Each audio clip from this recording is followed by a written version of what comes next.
Spelling IN BIAN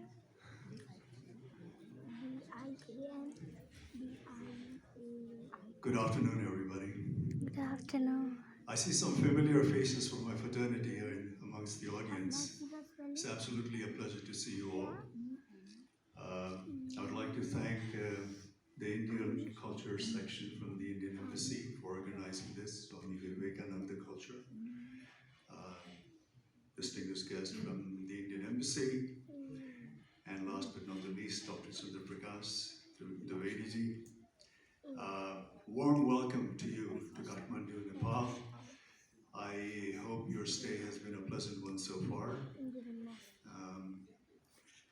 Kathmandu lately, or Nepal overall lately, has been a little bit of chaotic place, but nevertheless we would like to call it a paradise in some sense or the other. So welcome to a very chaotic paradise, nevertheless.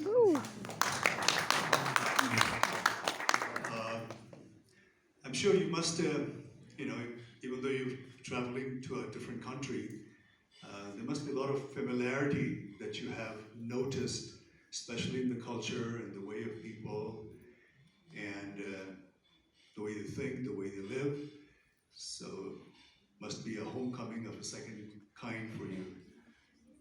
And you yourself, even though I haven't religiously followed your films or your work, but nevertheless I do know of you.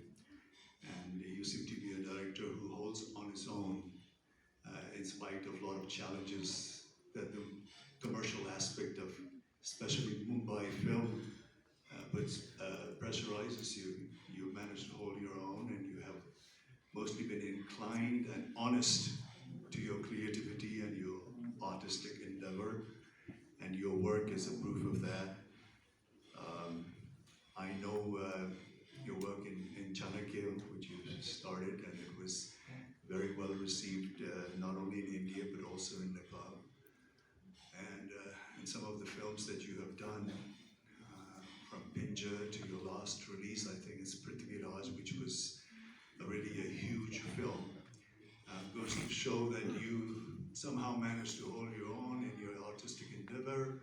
And sometimes, especially in a commercial entity like cinema, a person who truly wants to be honest to his creativity and to his art sometimes has to bend down a little bit at the cost of his own creativity. But you kind of seem to be holding on your own. That's why you are probably known as a director of your own part. And that's where your forte lies. And I also believe that you have deep knowledge of your culture, especially Hindi and Sanskrit. I have managed to follow some of your talks where you go in depth in, especially in the Hindi literature and Sanskrit and history, which seem to be your passion and your forte. And it's very enlightening to hear you. So I truly admire you for that. And like I said, you must have noticed when you come to Nepal that especially the culture is similar. And I must also honestly say that Indian culture, especially literature, art, and mainly cinema that comes out from Mumbai has been a great influence in our culture as well.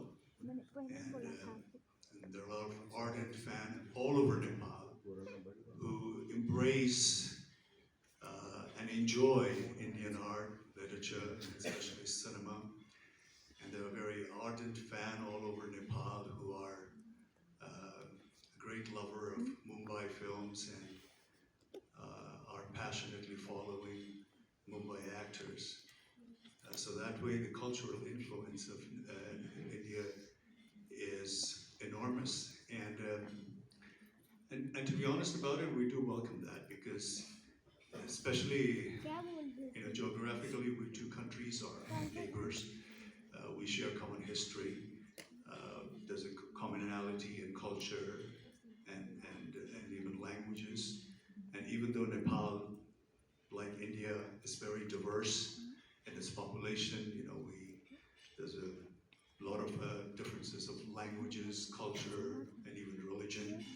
But generally, the culture of Nepal and India has a lot of common denominators. denominators. And that's what binds the two countries together, you know. And this is what we call a soft diplomacy, because sometimes politics can betray us. Sometimes politics can stray us.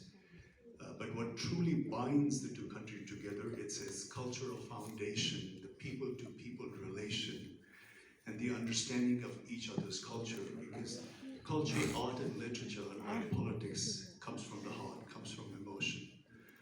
And something that is embraced in your heart and emotion is very hard to take it out.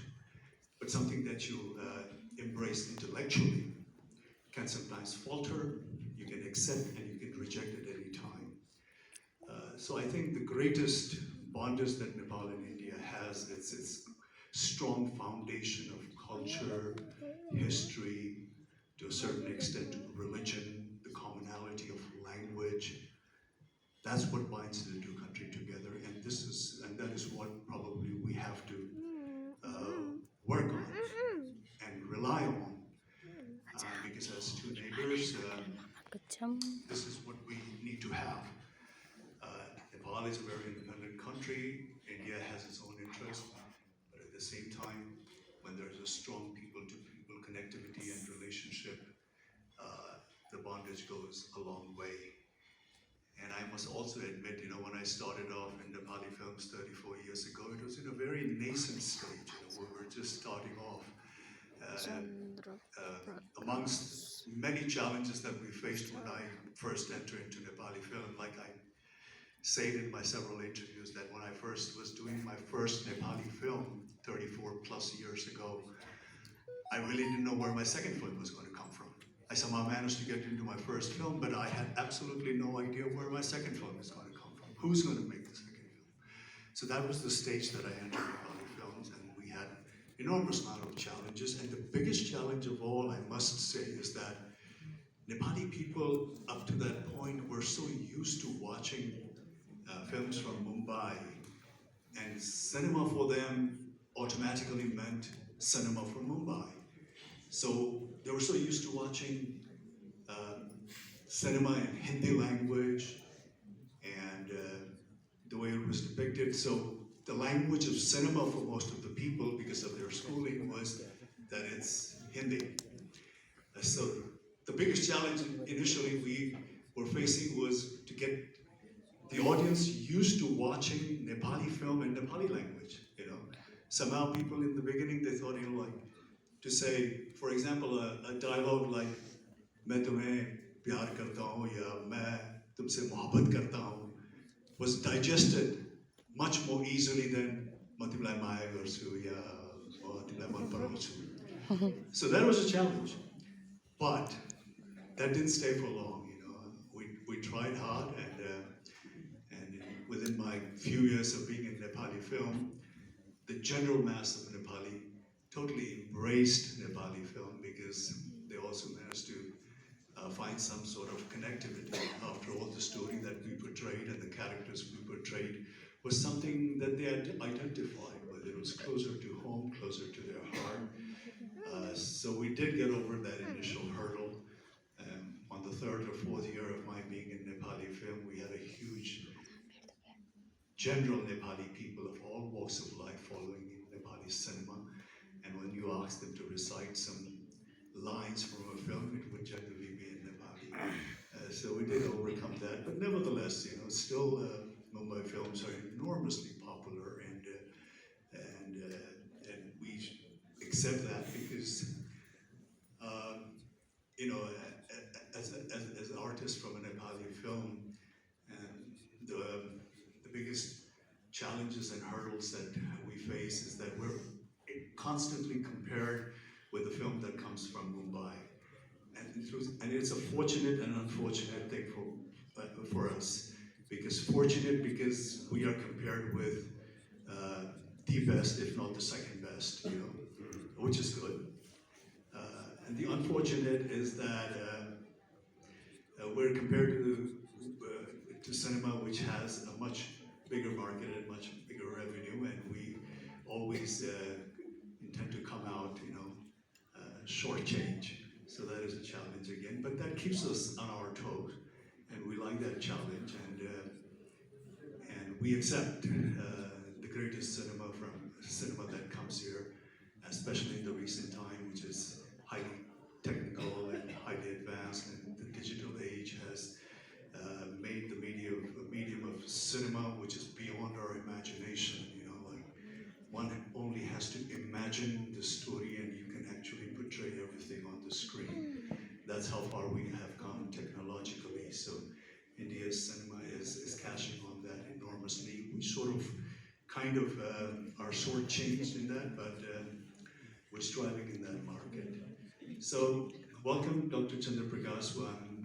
I, like the rest of us, are eagerly waiting for you to sort of give us your opinion, where you stand, about art and culture of India, the cinema experiences that you've had, because your experience is truly, I think, it's a maverick experience, unlike the other filmmakers who have sort of been put into one basket. You have, like I said, managed to hold your own, so your perspective might be totally different from the rest of the filmmakers. So once again, welcome, and Swami Vivekananda Culture, thank you so much for organizing this. Thank you so much for inviting us. And I must appreciate you, Nepali. You speak wonderful Nepali. When you opened up, मेरी हिंदी थोड़ा जम लग गई है. मैं उतना अच्छा नहीं बोल पाता हूँ, नहीं तो मैं हिंदी में भी बोल लेता. Anyway, आपको स्वागत है.